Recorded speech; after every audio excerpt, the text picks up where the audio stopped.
looking at the trends, looking at the way that people are editing their content, thinking about things like, how am I pacing this video? How am I clipping this video? How many takes am I doing? What technology and equipment do I have access to? And so I think, yeah, really putting quality at the forefront, because if you're an educator, you have the information, right? It's just like, how do we put the information into the format that we want it to be in? I feel like everything I want to talk about comes from a few different perspectives. There's been my career of, building an audience for myself and creating content that I was really interested in, creating conversations that I really wanted to have.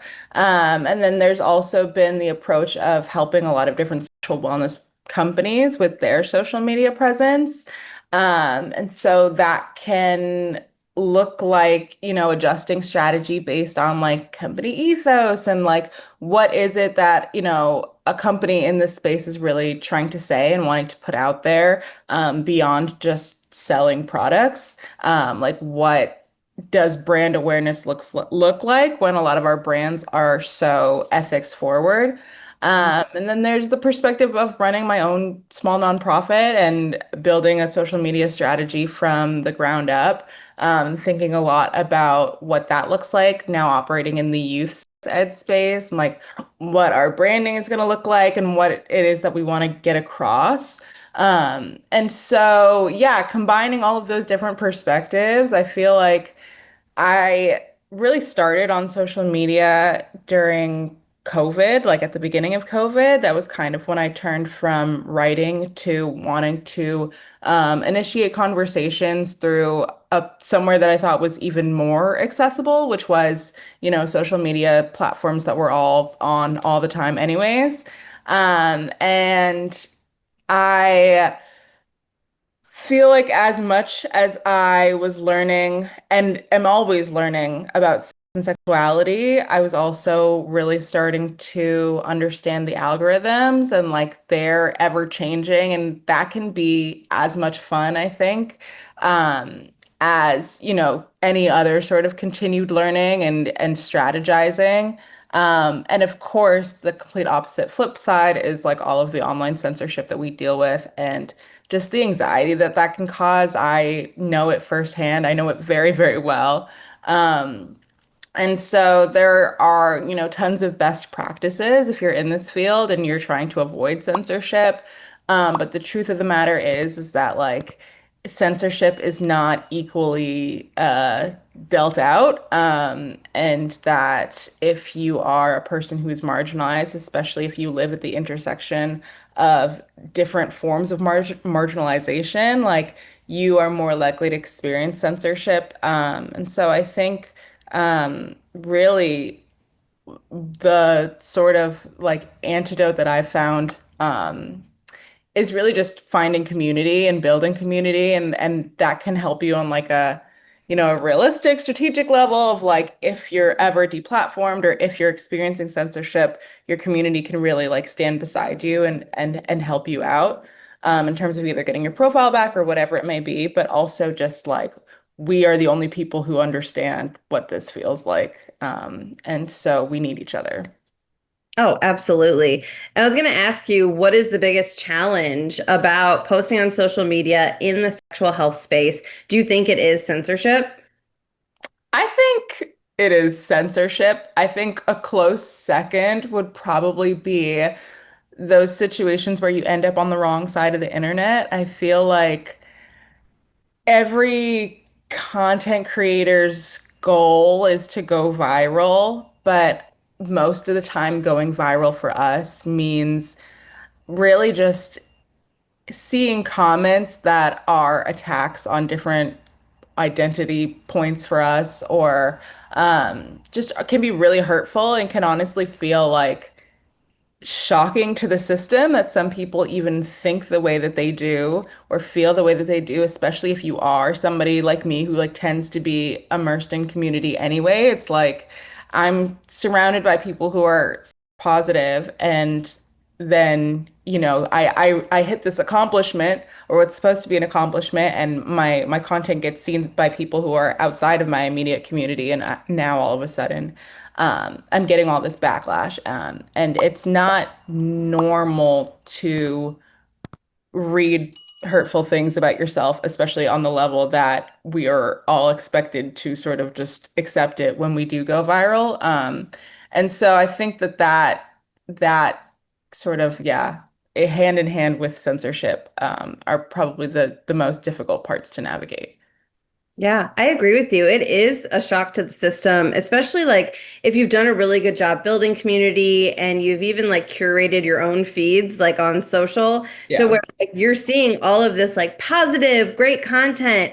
And then I know for me, every once in a while, something sneaks in that is completely from left field, that is the opposite of like my, synchronized content or whatever. And I'm like, oh my gosh. And it's just like blows me away that people are posting that kind of stuff, Yeah. or sharing like hateful things like that. And I guess, on one hand, it's kind of a good reminder like that horrible stuff is still out there, and other people are consuming it, but it is a shock.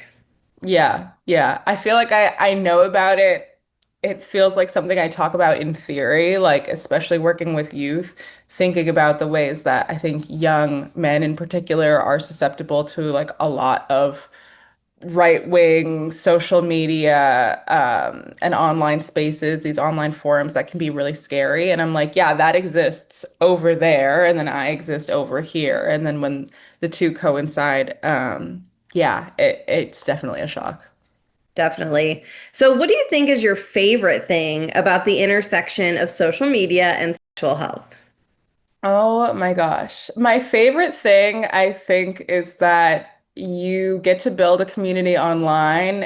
And what I've found with meeting people who do this work, especially through social media and then perhaps meeting in real life, is there's just like an automatic level of like we understand each other. Like there's so much that doesn't need to be said or that you don't need to, vet someone out for. It's just like we are on the same page about so much. We come in with such similar worldviews, and that can be such a relief.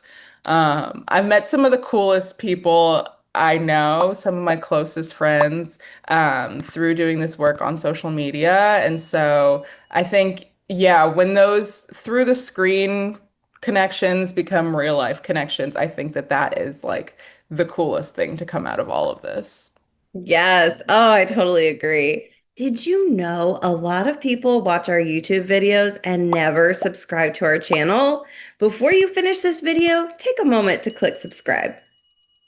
I want for people to be able to leave, my session really with tools to be able to look at their own skills, their own interests, and be able to like individually apply, strategies to be able to, not only grow, but also just think through what the purpose of growth is when it comes to social media.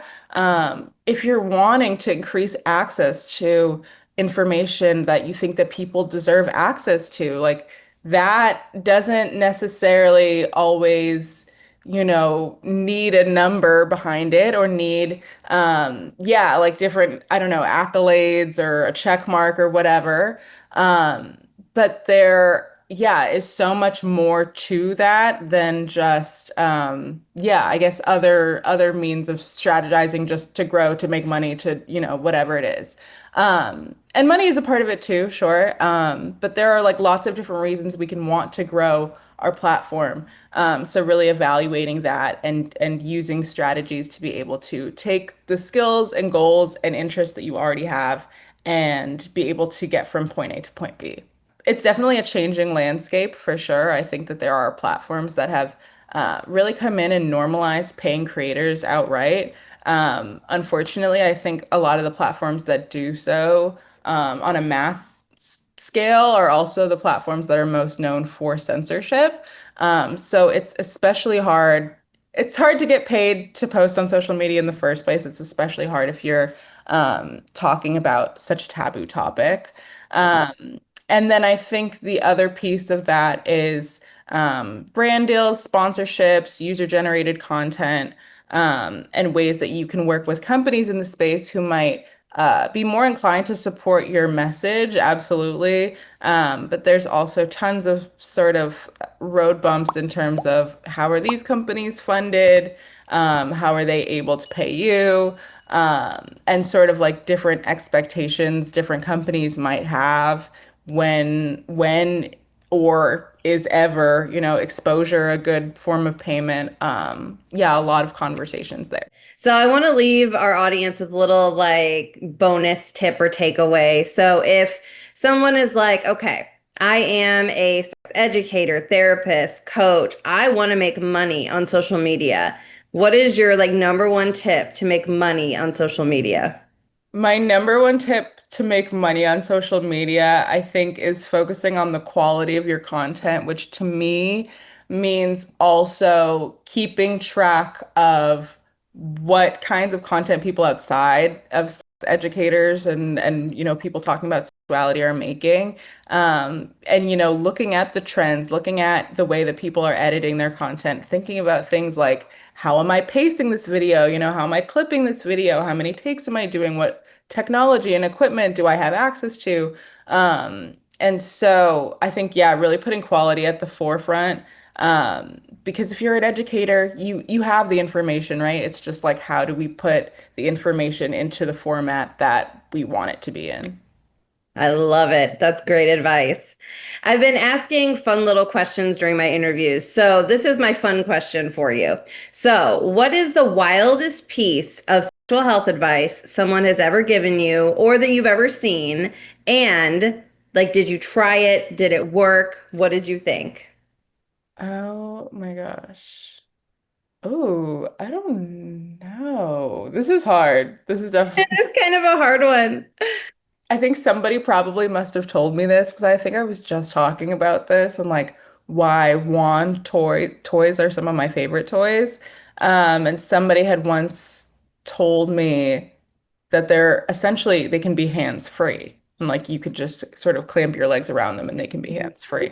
And I think that actually changed my life. And then I was like, I'm never using any other toys because these are just so much easier if you're lazy like I am. I love it. So that's the first one that comes to mind. Or if you need your hands for other You things. need your hands for, yeah, true. Yeah. You're on the computer, you're doing whatever. Like, yeah.